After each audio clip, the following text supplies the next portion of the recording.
And move on to the final public hearing of the afternoon. And again, this hearing is the first reading only, and the board is required to have 2 public hearings and 2 readings of this. So no decision will be made today, but we will take public testimony, and we will begin with a presentation from Ms. Whitney Evers. Evers. You're right the first time. I was right the first time. Thank you, Mayor.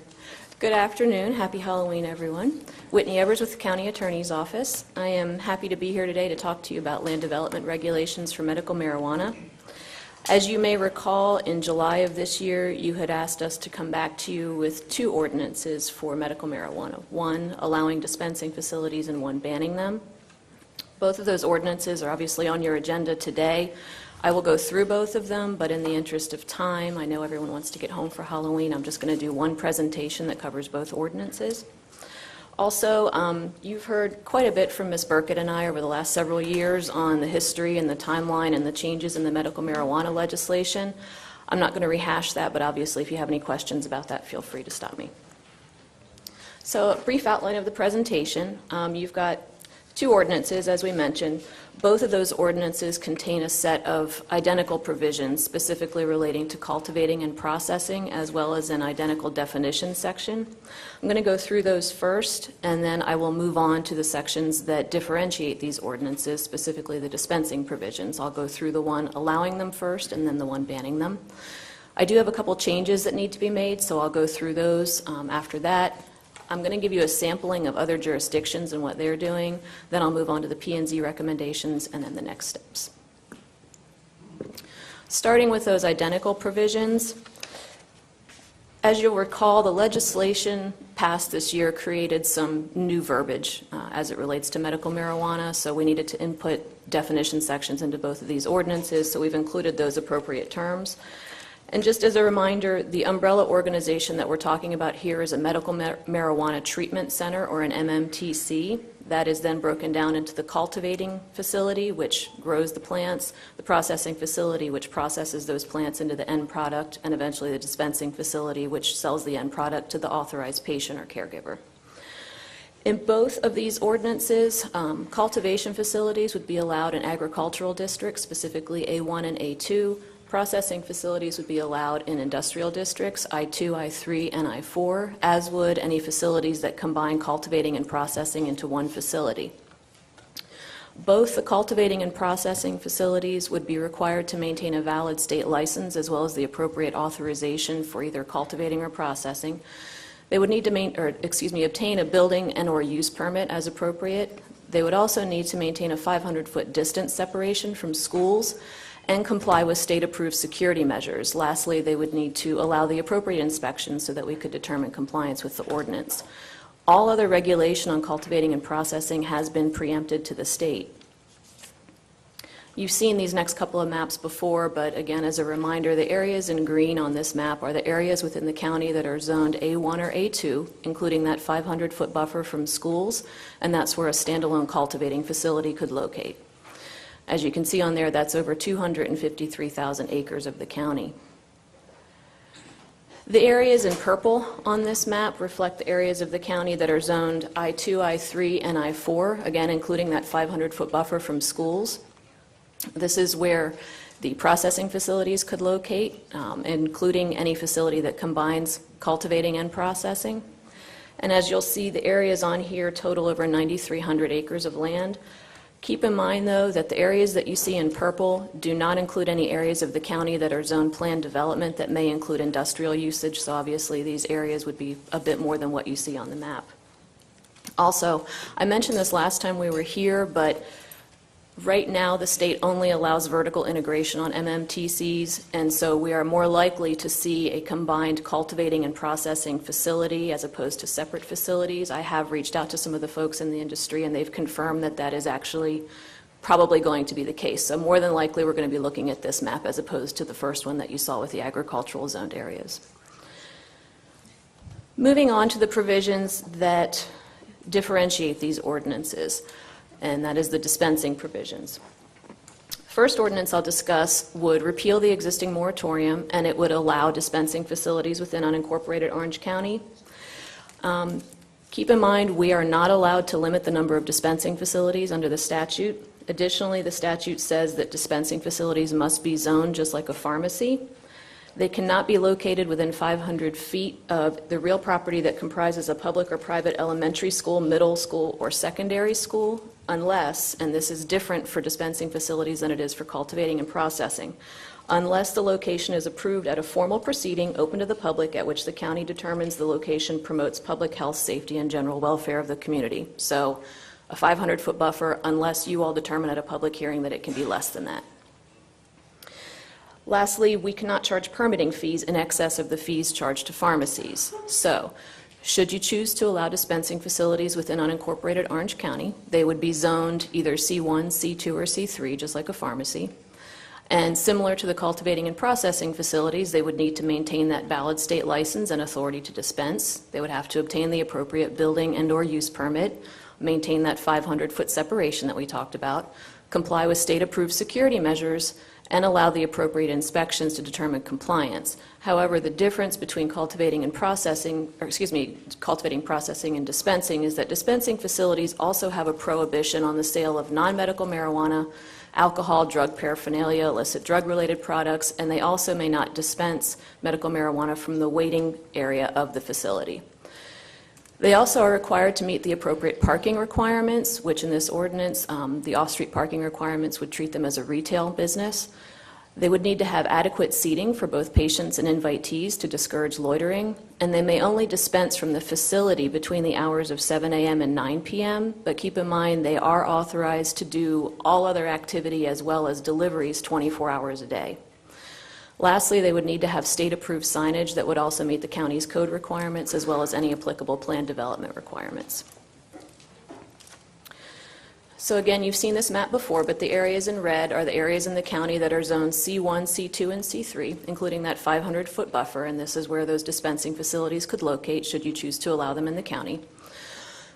That is just over 5,500 acres of land, but again, this doesn't include any PDs, so that acreage would increase once those areas are included.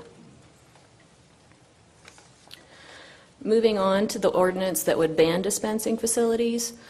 Quite simply, it would repeal the existing moratorium and replace it with a ban on dispensing facilities in unincorporated Orange County, but all of the other provisions regarding cultivating and processing would remain the same. As I mentioned, there's a few changes that we need to make to the ordinance. Following the Planning and Zoning public hearing, we received some comments from the Sheriff's Office, which we incorporated, and that also spurred us to make some additional changes. What you're going to see, the sections that we're making changes in have mirror provisions in each of the subsections of the ordinance, and what that means is you'll see the same subsection in cultivating, processing, and dispensing. Rather than repeating that 3 times on the slide, what I've done is just given you the heading of the section as well as the line numbers that are changing. For the benefit of the clerk's office, you'll see that I've highlighted in yellow cultivating, processing, or dispensing. That just indicates you need to insert that word in the appropriate section. So the first change that we're making is to the valid license section. We'll be deleting lines 135 through 139, 209 to 213, and 287 through 291, as reflected on your screen.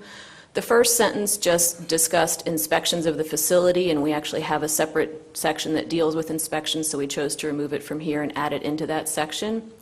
The second sentence being deleted had originally required 72 hours notice to the Sheriff's Office before any of these facilities terminate. The Sheriff's Office has determined that they don't need that notice, and so we struck that through. In that same section, we are adding a line that says any cultivating, processing, or dispensing facility not licensed by the state is hereby prohibited within unincorporated Orange County. That's going to be added at lines 140, 214, and 292. It's a bit of a belt and suspenders, but basically that just includes a provision in our ordinance stating clearly that if you're not licensed by the state, you're prohibited within unincorporated Orange County. The next set of changes are in the security section. We'll delete, as shown on the slide, lines 175 through 181, 249 through 255, and 429 through 435. Again, this originally required that the security plan approved by the state for any of these facilities be provided to the Sheriff's Office. and they determined that they don't need that and frankly did not want to be responsible for having that in their files, so we're deleting that provision. Continuing with the ordinance allowing dispensing facilities, and forgive me if I didn't say that to begin with, these are all in the ordinance allowing the dispensing facilities. The section entitled Inspections, we're going to make the changes as shown on the screen at lines 187 through 197, 261 through 271, and 441 through 451. Basically, the intent of these changes was to make clear that the sheriff's office actually doesn't need permission. If they're going to go in and inspect any of these facilities, it's going to be based on either an administrative inspection or a warrant, and in either case, they don't need permission from the property owner to do that. So we've struck through that language in the beginning of the paragraph. The language that we've added in the middle there was directly from the Sheriff's Office Counsel. They've asked us to add that in regarding searches of persons, places, and conveyances in accordance with all applicable laws. That also helps to differentiate the capacity of law enforcement versus the capacity of code enforcement. And we've got that next sentence that deals with what code enforcement can do. And at the end of that paragraph, we had originally said that a refusal to allow entry to the premises was going to be a violation of the ordinance. And frankly, code enforcement has the ability to go into any of these businesses just like the public does during regular business hours, so that wasn't necessary, but we did want to make sure that failure to provide proof of a valid license was going to be considered a violation of the code. So those are the changes there. Moving on to the ordinance that bans dispensing facilities. These are all the exact same changes with the exception that obviously we don't have a dispensing provision in here, so you're only going to see these changes in the cultivating and processing sections. But again, under the valid license section at lines 195 through 199 and 267 through 273, you'll delete the language as shown on the screen and add the language in at lines 200 and 274 in that same section. Security section, same thing you just saw, lines 235 through 241 and 309 through 315. You'll delete it as shown on the screen. Oops. And then lastly, in the inspection section of the ordinance banning dispensing facilities, make the same changes but at lines 247 through 257 and 321 through 331. So one of the questions we got at the Planning and Zoning Commission was, what are other jurisdictions doing on this topic? So we wanted to give you a sampling of what some of the other local governments around the state are doing. Starting with municipalities in Orange County, Edgewood had previously had a moratorium. It has expired and they haven't taken any further action on that. Winter Garden, Winter Park, and Apopka have all passed ordinances banning dispensing facilities. Windermere's in the process of drafting one, and Ocoee has actually taken their ordinance for a first reading. That was on October 17th. The final reading on that's going to be on November 7th. And as you're all probably aware, Orlando has allowed dispensing facilities. That was under an ordinance that they passed prior to this year's legislation going into effect. So that ordinance actually contains a limit of 7 on the number of dispensing facilities that can locate within the city. It also prohibits cultivating and processing facilities. Both of those provisions are not allowed under the statute as it exists today. Orlando has basically taken the position that because they like the ordinance they have, they are treating it as grandfathered in under the statute. That's somewhat of a risky position to take because the statute isn't clear that it intended to grandfather anything in. However, they have chosen to take that position. They've indicated they will defend their ordinance, but in the event their ordinance is challenged, should that challenge be upheld and their ordinance be overturned, they will look at a ban as well. So right now, of the 7 that they've authorized under their ordinance, 2 are currently either existing or in the process. Knox Medical has one on Orange Avenue, and that opened, Carol, when did that open, you remember? Yeah, it's been a couple months. Knox Medical's been open for a couple months now. True Leave is going to be opening soon on Orange Blossom Trail.